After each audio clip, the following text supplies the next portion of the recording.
Hola, ¿cómo va? Nos reencontramos en Zona Infinito. Filosofía hermética será el tema a conocer, a discutir, a debatir y a comprender. Vamos a ver de qué se trata.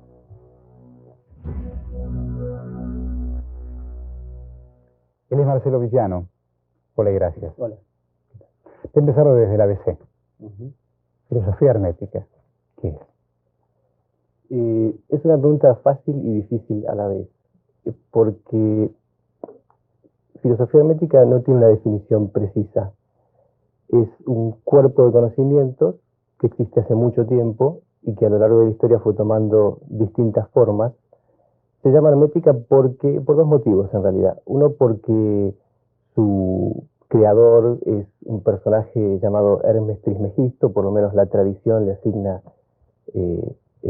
el privilegio o el honor de haber iniciado esta filosofía. Y el otro sentido de hermética es porque mantiene como esa connotación de oculto, de no fácilmente accesible. ¿Y quién tiene acceso a ella? Puede tener acceso cualquier persona, pero el acceso, digamos, está como condicionado a un cierto estado de conciencia. Es decir, no es una filosofía que consista simplemente en información, no es una filosofía que se estudia, sino dice, bueno, agarro un libro de filosofía hermética, lo leo, lo aprendo de memoria y ya está, ya sé la filosofía hermética. Sino que es una filosofía operativa. O sea, empieza a tener sentido cuando la persona, de alguna manera, empieza a ver más allá de su nivel de conciencia habitual. Si digo femenino, si digo masculino, digo principio de género, ¿cómo se explica o cómo se lo explica desde el ocultismo? Es uno de los principios más, bueno, es el séptimo, el de generación, y tiene que ver con la interacción de las fuerzas femeninas y masculinas, que se ve en todo. O sea, se ve, por ejemplo, en la relación entre el hombre y la mujer, donde, bueno, existe una fuerza masculina y una fuerza femenina que crean algo nuevo. Ahora, de nuevo, esto tiene varios niveles de captación. Un nivel elemental es el nivel físico, que dice, bueno, un hombre y una mujer pueden tener un hijo, pero desde el nivel oculto, un hombre y una mujer pueden tener hijos energéticos, o sea, no solamente hijos físicos, sino que a través de una disciplina especial pueden, por ejemplo, crear algo a nivel energético, algo que los pueda favorecer o no. Esto tiene mucho que ver con cómo se llevan las parejas. O sea, una pareja que se lleva armónicamente, que tiene relaciones sexuales en un nivel armónico, en un buen nivel de conciencia, bueno, en ese acto va a crear una entidad positiva que va como a colaborar con el destino de esa pareja. Yo digo, en esta alquimia hermética, ¿qué domina o qué predomina? ¿Que predomina en qué sentido? En el dominio de las fuerzas mentales. Predomina el mundo interno de la persona. O sea, dos personas pueden estar haciendo la misma cosa y uno puede hacerla desde el punto de vista de la filosofía hermética y otra no. Una persona puede estar comiendo un sándwich y ese sándwich puede tener un significado especial. O sea, a través de eso puede conectarse con quizás un montón de cosas, un montón de realidades que otra persona que está al lado comiendo el mismo sándwich no las ve. ¿Qué es eso de la leyenda popular que hablaba de la filosofía hermética, que todo metal se podía convertir en oro? Es seguramente una alegoría. En el hermetismo tiene muchísima importancia el trabajar con la propia personalidad y los defectos. O sea, toda persona tiene partes de su personalidad que pueden llamarse defectos. No porque sean partes malas necesariamente, sino porque son partes como no dominadas de la personalidad. Por ejemplo, una persona puede ser tímida, otra puede ser demasiado agresiva, otra puede ser un poco vaga, otra puede ser demasiado activa. Es decir, cada persona tiene su forma de ser. Y entonces, ¿cuáles son los principios? A eso vamos. O sea, esa parte no dominada es el plomo, es lo que la persona tiene como una energía que no controla y que a través de un trabajo puede transformar en oro, o sea, en una energía controlada y que le sirva. Eso me quiere decir, por ejemplo, que mi mente puede transformarse como metal. En un sentido alegórico. Sí, alegórico, claro. Sí, claro. Es decir, uno puede ir tomando esas partes. no dominadas y transformarlas en partes positivas, en oro. ¿Tiene algo que ver lo teológico con esto o la teología ni siquiera se arrima? ¿Es una aproximación? No. No. ¿O son las preguntas siempre del hombre? Sí, son preguntas que tienen que ver con el hombre, con la vida y la muerte, con la eternidad, con Dios, con la pareja, con la relación con los hijos. Por ahí me anotaron que le pregunte sobre el Kybalión. Kybalión, sí. Para mí es absolutamente desconocido. ¿Qué es el Kybalión? El Kybalión es un libro que trata de los 7 principios herméticos. El libro no dice qué quiere decir Kybalión y está escrito por 3 iniciados, o sea, 3 personas también anónimas, y enumera los 7 principios y los explica. Y es un libro interesante por lo siguiente, es muy chiquito, o sea, es un libro de 120 páginas más o menos, no es demasiado extenso, y uno lo lee y dice, bueno, sí, esto es cierto, pero cuando lo quiere aplicar resulta que no es tan fácil de aplicar. Uno dice, bueno, al principio mente, todo es mental, yo puedo crear cualquier cosa con la mente. Bueno, pero cuando uno lo quiere hacer resulta que no es tan fácil. O sea, ahí es donde se ve el salto, digamos, entre lo que es información y lo que es comprensión. La información está toda ahí, está contenida, pero comprender ese librito puede llevar mucho tiempo. El axioma de la polaridad, ¿qué es eso? Polaridad significa, bueno, que todas las cosas, para llevarlo por ahí algo un poquito más conocido, es como el yin y el yang, que todas las cosas tienen 2 polos y que siempre se manifiestan, bueno, en positivo, negativo, calor, frío, riqueza, pobreza, etc. Y lo interesante de este principio es que dice que esos polos son en realidad el mismo fenómeno, pero en distintos grados. O sea, que una persona pobre, en realidad, o muy pobre, está quizás más cerca de la riqueza que una persona, bueno, medianamente próspera. ¿Por qué no entiendo? Porque incluso se da a veces que una persona que, bueno, no tiene nada, es como que no tiene nada que perder y de repente saca una fuerza especial y hace algo y de un día para otro empieza a ganar mucho dinero. Ajá. En cambio, la persona que está en el medio es como que le cuesta más, está como a más distancia de un polo y de otro. Tendría que, bueno, para llegar a la riqueza tiene que recorrer un camino. En cambio, como los polos casi se tocan, el que está muy cerca de un polo fácilmente salta al otro. Lo mismo de los pies en la tierra, con la cabeza tal vez mirando el cielo. Y eso es quizás también la alegoría de lo que es el estado de conciencia. Es difícil de explicar, pero es como que la persona vive, o debería vivir idealmente, como en 2 mundos. Con los pies en la tierra, o sea, en contacto con la realidad concreta, con su trabajo, con su pareja, con sus hijos, con lo que le pasa todos los días. Pero al mismo tiempo como viendo las cosas desde un nivel más alto, o sea, viéndose a sí mismo, viendo la totalidad. ¿Eso es muy egomaníaco? No. Donde el ego funciona centralmente y los demás. Es egomaníaco, pero quizás nosotros tenemos como o la palabra ego tiene como una connotación negativa de que la persona quiere todo para sí, como que es narcisista. En la filosofía hermética, ¿qué se interpreta? Que hay un ego luminoso y un ego oscuro. O sea, hay un ego oscuro que quiere todo para sí, que quiere acaparar y que es narcisista, digamos, que se toma como epicentro de todas las cosas. Y hay un ego superior, que en realidad está como desapegado hasta de la propia personalidad, que ve las cosas, se ve a sí mismo, ve a otras personas, ve las cosas más objetivamente desde un nivel diferente. Ese es un ego luminoso. ¿Por qué no está mal estudiar y comprender la filosofía hermética? Fue como transitar un camino que empezó con, digamos, interesarme por lo misterioso del universo, decir, bueno, ¿qué habrá detrás de las cosas? Interesarme por la ciencia, y es como un camino de progresivas desilusiones. Es decir, uno estudia algo, ciencia, y llega un momento que dice, bueno, pero ¿y después qué? Después también tuve una etapa religiosa y dije, bueno, sí, pero ¿y después qué? Y es como que después de todas esas desilusiones, uno dice, bueno, acá hay algo que abre las puertas a lo que, bueno, a esa famosa pregunta, ¿y después qué? En esto de estar consciente, uno puede hablar de estados de conciencia. Sí. ¿Cómo se entiende? Una forma de entenderlo es pensar, bueno, se habla a veces de que hay niveles de sueño, ¿no? O sea, que la persona puede estar un poquito dormida, soñando, dormida profundamente, o sea, como que hay distintos estratos de sueño. Hay también distintos estratos de despertar.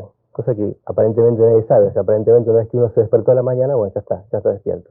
Pero no es así, uno puede estar despierto o mucho más despierto. Hay distintos niveles de despertar. Yo antes te daba el ejemplo de una persona comiendo un sándwich. Bueno, uno puede estar comiendo un sándwich y estar pensando en lo que le pasó antes, en el problema que tiene con la mujer, en la deuda que tiene que pagar, en lo que va a hacer después, en cualquier otra cosa. O sea, puede estar con el cuerpo en un lugar y la cabeza en otro lado.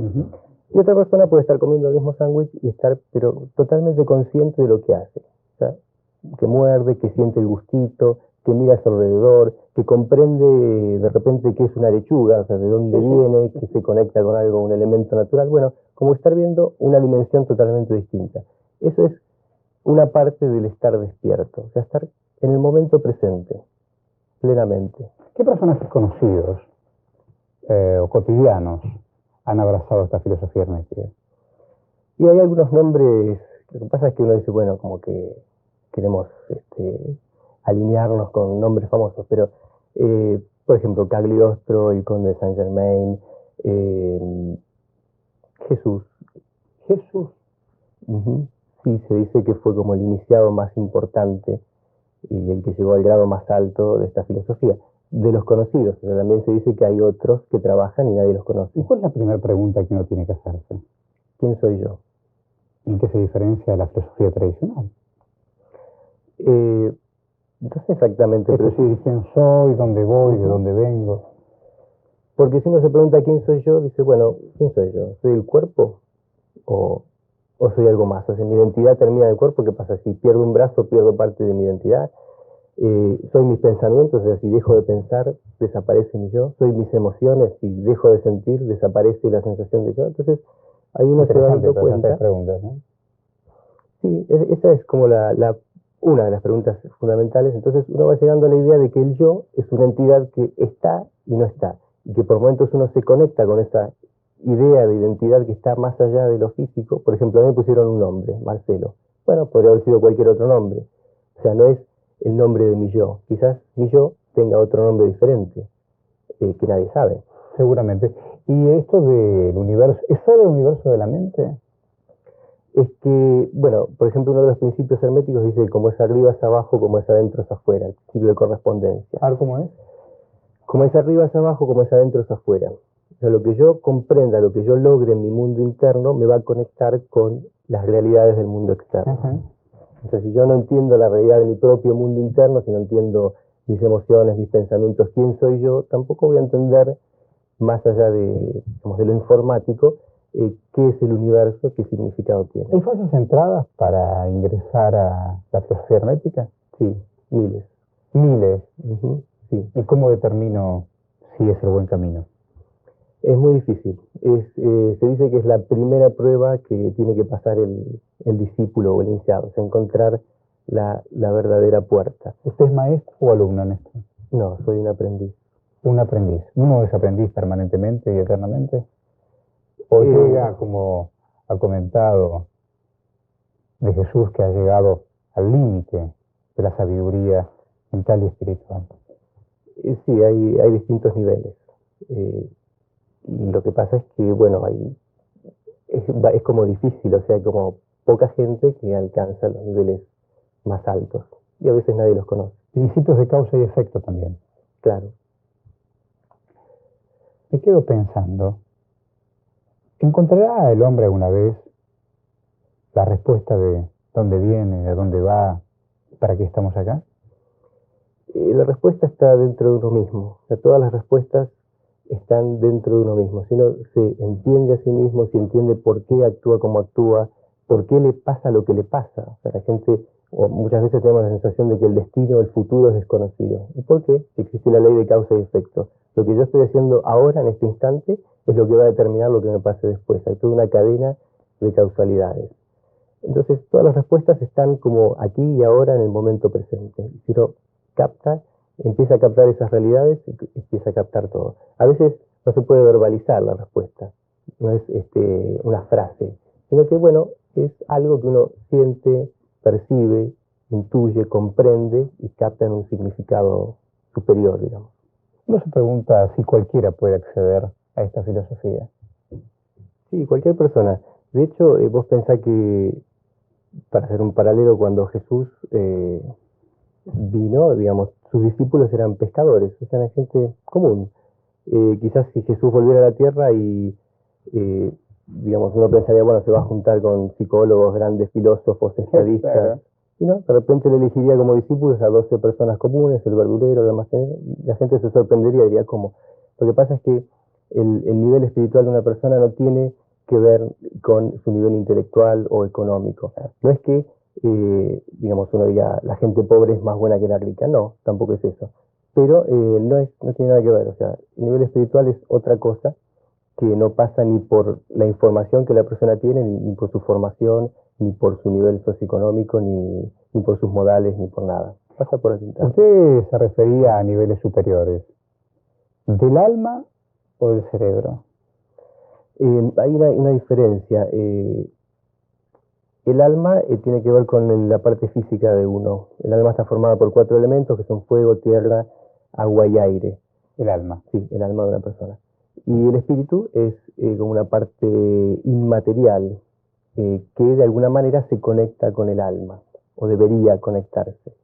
Entonces, cuando uno habla de niveles superiores, bueno, habla de como que esa alma, el alma es, por ejemplo, el sistema digestivo, el sistema procreador, el sistema, los 4 sistemas del cuerpo.